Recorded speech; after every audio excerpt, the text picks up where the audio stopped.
आज गुरु पर्व, जिसको गुरु पूजा का नाम दिया गया है, गांव में इसको आषाढ़ी भी कहते हैं। गांव में मनाया होगा, प्रसाद चढ़ाया होगा, परंतु वास्तव में आज का त्योहार है वो गुरुओं का त्योहार है। पुराने छात्र आते हैं, पुराने शिष्य आते हैं, गुरुओं से आशीर्वाद प्राप्त करते हैं। तो इस अवसर पर, हालांकि सुबह भी बच्चों ने मुझसे कहा कि सर कुछ आशीर्वाद दीजिएगा, मैंने उनको बोला है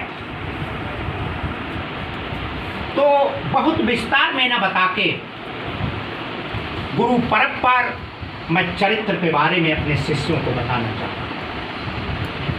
अगर हमने तुम्हारे अंदर चरित्र का निर्माण कर पाया तो समझ लो मैं धन्य हो गया।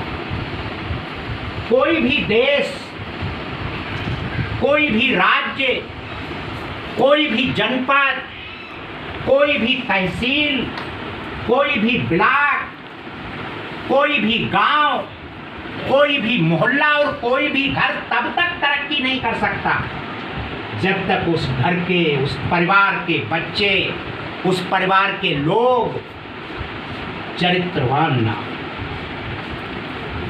चरित्रहीनता हमें विनाश की तरफ ले जाती है। रावण कितना बड़ा विद्वान था, ना भूतो ना भविष्य थे। कितना बड़ा विद्वान, ना भूतकाल में था, ना वर्तमान में है और ना भविष्य में होगा, लेकिन चरित्र का निर्धारण वो सही नहीं कर पाया। राक्षस कहलाया, उत्तम कुल पुलस्त कर नाती। कितने उत्तम परिवार में पैदा हुआ, पुलस्त ऋषि का नाती था, लेकिन राक्षस कहलाया। चरित्र के निर्धारण के लिए मैं एक महाभारत का बहुत अच्छा उदाहरण देना चाह रहा हूं, और सभी लोग बहुत ध्यान से सुने, और सुने ही नहीं, अपने जीवन में उतारने का प्रयास करें। कौरव और पांडवों के बीच में युद्ध अवश्यम भावी हो गया। श्री कृष्ण के साथ पांचों पांडव बैठते हैं। युधिष्ठिर ने कहा कि जगत के तारणहार कन्हैया, क्या हमारा अर्जुन भीष्म पितामह और कर्ण के बाणों का मुकाबला करने में सक्षम है? गुरु वही होता है,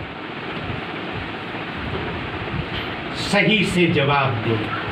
पैसे के लिए कह दिया तुम बहुत अच्छे हो, गुरु नहीं है, वो तुम्हारा दुश्मन है।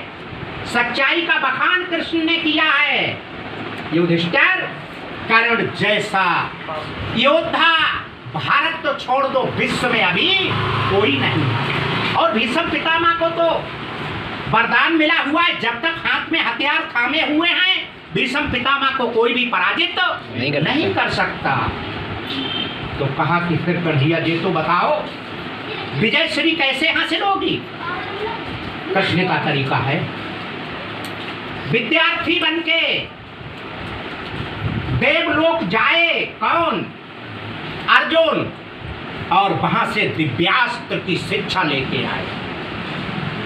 लेकिन चरित्र का पालन करना पड़ेगा। चरित्र में कहीं रुकावट नहीं आनी चाहिए, कोई भी नारी पास में नहीं आनी चाहिए। अकेला अर्जुन जाता है, अर्जुन बहादुर है, गांडीव उसके पास है, वहां ट्रेनिंग ले रहा है। बच्चों, देव कन्या उर्वशी अर्जुन का चेहरा देखकर, उसके गांडीव को चलाने की निपुणता और कला को देखकर अर्जुन की तरफ आकर्षित हो। इस कन्या का नाम है उर्वशी। क्या नाम है इसका? उर्वशी। रात के अंधेरे में बिल्कुल नग्न होकर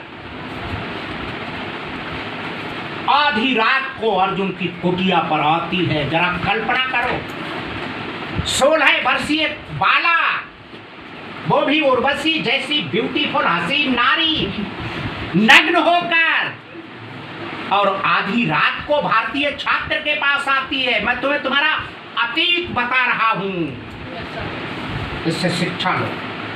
और कहती अर्जुन मैं चरित्रहीन नहीं हूं, मैं काम वासना लेकर तुम्हारे पास नहीं आई हूं, मैं चाहती हूं कि तुम्हारे समान बलवान पुत्र मेरी कोख से पैदा हो। एक पुत्र रत्न मुझे प्रदान करो अर्जुन। सोचो, रात के अंधेरे में नग्न होकर बाला सामने आ जाए तो क्या फीलिंग्स होंगी। लेकिन वो भारतीय छात्र था, वो हिंदुस्तान का छात्र था बच्चों। वो तुम्हारे पूर्वज अर्जुन थे जिनके तुम वंशज बैठे हुए हो। अर्जुन ने एक पलक अपनी आंखों को बंद किया और बोले, उर्वशी, मेरे द्वारा अगर तेरी कोख से बच्चा पैदा होगा, जवान होने में 20 साल लग जाए। कितने? 20 वर्ष तुझे इंतजार करना पड़ेगा। आज से मैं कुंती नंदन नहीं, मैं उर्वशी तेरा बेटा हूं। माथा रख दिया उसके चरणों में, मुझे अपने पुत्र के रूप में स्वीकार करो। ये तुम्हारा चरित्र है। जस्ट इमेजिन, कल्पना तो करो। जो बालक काम वासना लेके आई है, उसको जवाब क्या है भारतीय छात्र का? उसको जवाब है कि मैं तुम्हारा पुत्र हूं, मुझे अपने पुत्र रूप में प्राप्त करो। बच्चों, आज के इस गुरु पर्व पर मैं आपको इतना ही बताना चाह रहा हूं, आप अर्जुन के वंशज हो। अर्जुन हमारे पूर्वज थे। ये हमारा गौरवशाली इतिहास है, हमें इस पर गर्व करना चाहिए।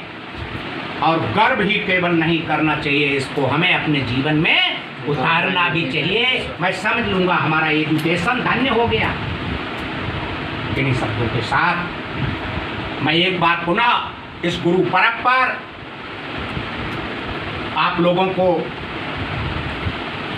आशीर्वाद देता हूं और कामना करता हूं कि तरक्की के शिखर पे आप चढ़ते चले जाओ। एक सीढ़ी के बाद दूसरी सीढ़ी, दूसरी के बाद तीसरी सीढ़ी पे चढ़ते चले जाओ।